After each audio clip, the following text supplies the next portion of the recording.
All right, another video book review. This one is coming to you from a little bit loud area. It's kind of by a roadway, but it is for Lord of the Rings, The Two Towers by J.R.R. Tolkien. You can, if you saw the first review of this, you know that I am a huge fan of these books.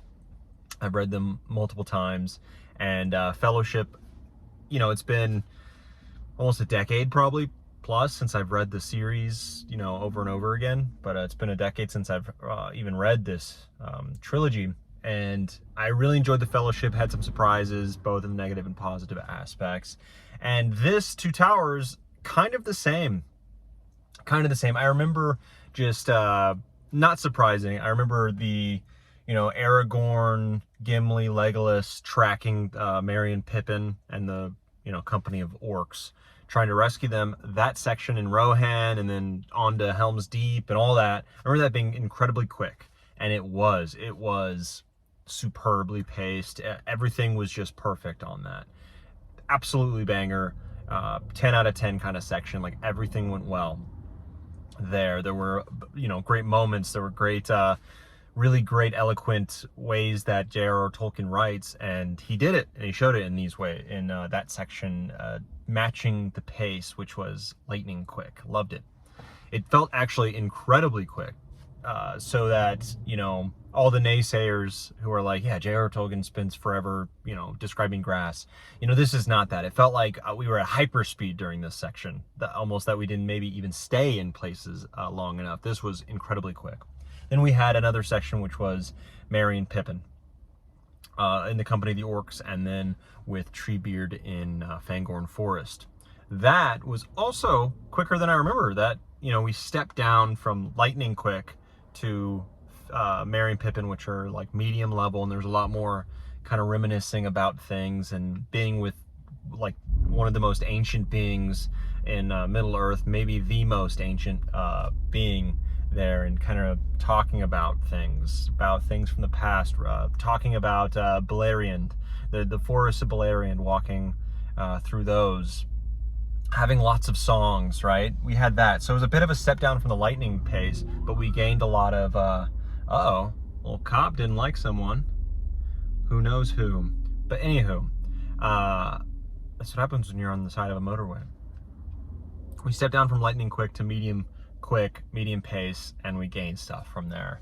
We got to mellow out and enjoy the process, and enjoy the prose, and enjoy the scenery a lot more. We weren't racing through the fields of Rohan. And then we stepped down. We stepped down to the crawl of Frodo and Sam. And it felt like that in the movies too, where in the movies you were on with, you know, the trio, then you changed scenes to Merry and Pippin, then you changed to Frodo, then you went back to, you know, and you kept going back and forth, like all the scenes were interleaved. All the characters and where they were interleaved. This is not the case. This, you have a section, then you have another section, then you have Frodo and Sam with Gollum at the end, and then the book ends. And this section was definitely a crawl for sure. You are going through just some terrible landscapes. There's nothing. It's dour and grim, and you really feel like you're there in just a worsening situation with Frodo and Sam, who are, you know, losing themselves out in the wild, right, where they're just exhausted and hungry and worn, careworn, world weary at that point, it feels like. But it's nice to have, you know, Sam a little bit with his I guess rustic hobbit kind of vibe. And then, you know, you had a good break there when you meet with Faramir, and the Faramir in the books are just so much better than in the movie. There is no, should I keep the ring? Should I not? You never even go to Osgiliath. That's not even a choice that happens. He's very much like, nope, I've ruminated about this before, and I've decided beforehand, and I'm going to keep that. And then you have a really good view of the men of Ithilien and the men of Gondor, really, and how they kind of are portrayed compared to other, like even the men of Rohan, how they're perceived, and they have a visage that is very unique compared to those in Gondor and the men of Bree and hobbits and all that. It was good to see Gollum too. It was good to see him, and he was interesting, But he was part of the slog where they're just walking and walking and walking and walking, and sometimes there's really beautiful things that are being talked about and descriptions. They're still beautiful, and that's still interesting, but it really felt like, okay, let's get from point A to point B, and we have to show that it even happens, right? And there's some consequential stuff with Faramir, but between there, like you have the marshes, you have where they meet up with Gollum, kind of in the beginning of the second movie. You see them getting lost in those craggy hills, right on across the river. That's another slow part. Walking through Ithilien after Faramir, super slow, and then they get into climbing the stairs. That's also there, and then you get to Shelob's lair, and that's actually very interesting and quick and just amazing. All of that. So you have a lot of slog, but it's not really slog. You have a lot of slow time that it didn't feel as good as the Merry and Pippin story. It didn't feel as, I guess, interesting.